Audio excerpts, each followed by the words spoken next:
Silakan Ibu Gresti dan saya buka untuk juga Dr. Maria. Oke, terima kasih kepada Pak Eko dan tim Supahabu dan semuanya. Assalamualaikum warahmatullahi wabarakatuh. Salam sejahtera, shalom, om swastiastu, namo buddhaya, salam kebajikan. Pagi hari ini saya dengan Dr. Maria akan memberikan informasi produk mengenai Supahabu Alpha. Jadi nanti saya yang di awal, kemudian dibantu dengan Dr. Maria, nanti apapun pertanyaan yang terkait tentang Supahabu Alpha bisa dibantu dan terjawab dengan Dr. Maria yang hari ini sudah cantik hadir dan dapat membantu pertanyaan semuanya ya. Oke, izin dok, saya yang presentasi ya dok ya, izin. Untuk Supahabu Alpha mungkin seluruh Bapak dan Ibu sudah ketahui ya. Nah, sebelum acara ini dimulai, biasanya saya sukanya berpantun ya. Sarapan pagi dengan ketan, setelah itu mencuci kain. Dengan senang hati saya ucapkan selamat datang para hadirin semuanya ya. Untuk Supahabu Alpha ini ada isinya mengenai canas teriata 300 mg, kemudian ada kurkuma santoriza 100 mg, dan moringa oleifera 100 mg. Tentu Bapak dan Ibu sudah familiar dengan komposisi dari Supahabu Alpha ini, di mana canas teriata merupakan ekstrak dari ikan gabus, kurkuma santoriza merupakan ekstrak dari temulawak, dan moringa oleifera dari daun kelor. Kemudian manfaat dari Supahabu Alpha ini sudah banyak sekali ya yang dapat kita ketahui. Di antaranya sebagai berikut. Untuk ikan gabus dapat menurunkan proses inflamasi, kemudian sebagai anti trombosis, lalu sebagai antioksidan. Kemudian temulawak memiliki kandungannya kurkumin. Ini juga sudah disampaikan pada materi sebelumnya bahwa kandungan dari temulawak itu adalah marker senyawanya adalah kurkumin. Jadi kurkumin ini merupakan senyawa aktif yang mempunyai fungsi meredakan nyeri sendi dan tulang, menurunkan lemak darah, dan sebagai antioksidan. Kemudian kurkumin juga sebagai antihepatotoksik, merangsang sel hati membuat empedu, mencegah hepatitis dan gangguan hati, merangsang fungsi pankreas, menambah selera makan, mampu merangsang metabolisme sistem hormon dan fisiologi tubuh. Kemudian kombinasi selanjutnya adalah dengan daun kelor yang berfungsi sebagai antioksidan dan neuroprotektor. Adapun salah satu contoh kasus yang kami coba berikan untuk pasien ginjal misalnya, untuk albumin oral ini tidak berdiri tunggal, melainkan ada kandungan senyawa kimia bahan alam dari temulawak dan daun kelor, di mana dikatakan poliherbal, lebih dari satu komponen senyawa yang dapat berkhasiat membantu menaikkan nutrisi pasien ginjal tersebut. Jadi apa fungsinya? Fungsinya adalah di antara ketiga itu dapat saya jelaskan sebagai berikut. Yang pertama, ekstrak canas teriata sebagai pembawa obat yang baik dan membantu tekanan onkotik, yakni untuk membawa cairan ke dalam sistem peredaran darah. Kemudian ada daun kelor. Daun kelor ini dapat menghambat aktivitas proteolitik, di mana menghambat pemecahan protein yang dibutuhkan. Kemudian ada temulawak sebagai antiinflamasi dan hepatoprotektor, anti kanker dan nafsu makan. Sehingga kesimpulan dari ketiga komponen tersebut apabila menjadi sian poliherbal, artinya kan lebih dari satu bahan herbal yang terkandung di dalamnya, itu fungsinya adalah sebagai berikut. Jadi secara umum kandungan dari temulawak, daun kelor, dan ekstrak ikan gabus itu adalah antioksidan yang baik. Kemudian adanya kandungan protein tinggi untuk proses penyembuhan luka, perbaikan nutrisi dan penyerapannya, sehingga juga dapat penyerapan yang baik, zat-zat yang penting bagi tubuh, sehingga melindungi fungsi organ dan pankreas. Di sini saya coba gambarkan bahwa ada saya pakai mouse ya di sini. Nah, kurkumin ini memiliki banyak sekali khasiat dan potensi senyawanya. Mengapa di dalam bahan herbal selalu ada salah satu komponen senyawa yang disebutkan. Artinya, dia adalah senyawa marker penandanya yang aktif, dapat digunakan sebagai beberapa aktivitas dari aktifan obatnya itu sendiri. Contohnya adalah kurkumin. Kurkumin ini adalah sebagai salah satu zat aktif yang diperoleh dari temulawak. Dia merupakan salah satu metabolis sekunder yang berasal dari flavonoid.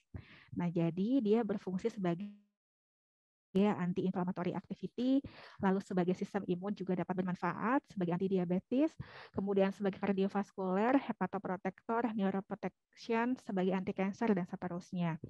Sehingga umumnya secara garis besar termasuk golongan flavonoid. Apa itu flavonoid? Flavonoid itu merupakan metabolit sekunder yang ada dalam bahan alam. Dan pada komposisi di dalam superhalbu alfa, komponen dari flavonoid total ini sangat berperan penting. Jadi dapat beraktivitas sebagai berikut. Di antaranya paling utama adalah antioksidan. Karena antioksidan ini adalah pencetus di mana radikal bebas yang ada di dalam tubuh kita ini dapat secara langsung mempengaruhi organ-organ tubuh kita juga begitu. Kemudian ada kandungan yang berikutnya adalah dari albumin. Nah, albumin ini yang kita dapat dari ekstrak Canas striata atau ikan gabus. Nah, albumin ini merupakan protein utama yang terdapat di dalam darah manusia ya. Jadi ada di dalam tubuh kita juga Bapak dan Ibu. Kemudian dapat mengatur tekanan osmotik dalam darah, merupakan fungsi utamanya. Lalu diproduksi di organ hati. Jadi keseimbangan antara protein ini yang diproduksi oleh di dalam tubuh itu dibutuhkan juga oleh kita. Ini adalah gambaran bahwa albumin itu secara intravaskular itu sebagai antioksidan juga, kemudian sebagai transporter untuk obat atau pembawa obat, lalu sebagai antikoagulan. Kemudian di dalam albumin ini mengandung beberapa zat yang lainnya, bukan berdiri tunggal. Nah, jadi di dalamnya itu ada asam amino esensial dan non esensial, di mana dia di dalamnya itu dapat berhasil dalam tubuh kita. Kalau kita perbesar di dalam mikroskopik ya, ini senyawanya seperti ini atau gambarannya. Jadi molekul dari albumin ini menunjukkan bahwa molekul tersebut dapat menyerap sejumlah besar muatan air sehingga ikatannya itu hidrofobik terhadap protein ligan. Apa itu hidrofobik? Artinya dia kalau fobik kan fobia, tidak suka. Jadi dia mengikat ikatan protein ligannya sendiri ya secara menyeluruh. Nah, makanya ada gambar seperti ini di samping pojok kanan bawah, di mana menggambarkan si protein-protein atau albumin ini dapat mentransportasi atau membawa molekul-molekul obat dalam jumlah partikel yang sangat kecil. Nah, bayangkan apabila dia berada di dalam aliran darah kita, bahwa fungsinya sangat potensial ya. Jadi, oleh karena itu apabila kita sedang mengalami penurunan penyakit ataupun dapat stamina-nya menurun, kadang-kadang kita juga dapat diukur dengan menggunakan albumin ini juga. Ya, jadi apa itu albumin? Albumin itu merupakan segala jenis protein yang larut dalam air dan larutannya itu ada dalam mengalami koagulasi sehingga yang tadi dijelaskan dapat mempertahankan tekanan onkotik plasma. Peranannya mencapai 80%. Bayangkan kalau diperankan dalam 80% yang terjadi dalam tubuh kita artinya sangat penting. Kalau kita kekurangan albumin tersebut, apa yang terjadi dampaknya ya? Karena peranannya mencapai 80%. Kemudian tadi sudah tergambarkan ada molekul-molekul yang dapat mengikat. Utamanya tadi adanya air kan karena melarut dalam air. Sehingga dapat mengangkut dan mengikat, membawa dan molekul obat maupun metabolit obat. Makanya terapi adjuvan yang oral albumin ini dapat digunakan pada saat terapi konvensional. Misalnya adanya obat tertentu yang dari dokter, kemudian kita konsumsi dengan obat herbal menjadi terapi adjuvan atau terapi pendamping yang diperkenankan oleh tim medis. Kemudian antiinflamasi, mempertahankan integritas mikrovaskuler, kemudian mempertahankan keseimbangan asam dan basa, sangat berkaitan juga dengan berperan sebagai buffer atau penjaga muatan di dalam tubuh kita, karena dalam tubuh kita ada asam dan basa juga. Kemudian sebagai antioksidan, karena albumin dalam serum bertindak menghambat produksi radikal bebas. Kemudian sebagai antikoagulan, mencegah penggumpalan dan menghambat agregasi trombosit. Tadi kan sudah digambarkan di dalam slide sebelumnya bahwa fungsinya dari albumin itu sangat berperan penting. Kemudian ada sumber albumin dan ada konsentrasi plasma albumin secara normal. Kalau misalnya kita kekurangan albumin di dalam tubuh kita, maka akan terjadi dampak yang mungkin akan tidak dapat kita prediksi. Oleh karena itu, konsentrasi albumin ini diharapkan masih dalam kondisi sumber-sumber albumin sangat banyak, namun komposisi albumin yang paling banyak adalah pada ikan gabus. Ini sudah banyak penelitiannya dan risetnya. Kemudian juga ada putih telur, ikan gabus, kacang kedelai, daging ayam, dan seterusnya. Kemudian peran albumin ini juga cukup banyak menjaga tekanan osmotik, lalu menemukan sebagai alat pengangkut, memperbaiki kadar bilirubin, dan sebagainya. Sehingga albumin di dalam tubuh kita ini dapat memberikan sinyal apabila terjadi sesuatu di dalam tubuh kita. Ini merupakan nutrisi yang ada di dalam tubuh Canas striata ya. Jadi adanya asam amino esensial dan non esensial. Juga mempunyai beberapa peran penting di dalamnya. Kemudian juga sebagai asupan malnutrisi pada ibu hamil dan pada anak juga ya, karena kandungan Canas striata ini sangat baik digunakan untuk ibu hamil kondisinya dan juga anak-anak. Lalu di sini ada beberapa kandungan dari Canas striata yang mengandung protein, albumin, lemak, dan mineral.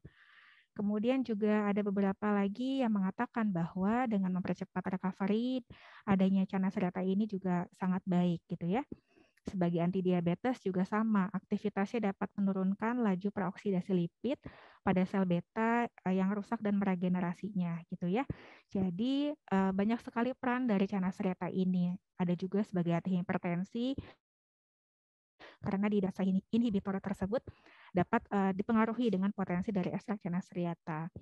Ada juga sebagai anti kanker karena di dalamnya itu ada kurkuma santoriza yang di dalamnya tadi sudah mengandung kurkumin ya. Lalu ada magical atau miracle tree dari daun kelor yang manfaatnya sudah cukup banyak. Kemudian juga sudah ada beberapa penelitian dari Nucleus Pharma yang mendukung hal tersebut, 2 jurnal ini. Secara singkat itu yang dapat saya sampaikan. Mungkin Dr. Maria dapat menambahkan. Terima kasih. Silakan Dr. Maria. Sering ada pertanyaan, kalau misalkan kita makan ikan gabusnya dibandingkan dengan minum Supahabu alfa ini bedanya apa gitu kan? Kan sama aja gitu, sama-sama alami, sama-sama kandungannya ikan gitu. Tapi di sini saya mau tambahkan kalau protein itu akan rusak pada suhu yang tinggi. Apalagi kalau misalkan ikan itu digoreng, maka proteinnya akan berkurang. Jadi kalau pada Supahabu alfa ini kan kita ambil ekstraknya langsung dari ikannya tanpa proses pemasakan atau menggunakan suhu yang tinggi. Jadi Supahabu alfa ini sebetulnya sudah bagus sekali untuk kita konsumsi gitu. Itu aja sih dari saya. Kalau untuk sakit paru-paru, sesak, asam lambung, hipertensi itu sebaiknya minum Supahabu alfa ini dengan dosis 3 kali 4 kapsul sehari. Begitu. Dan kalau ada gangguan lambung, sebaiknya diminum sesudah makan.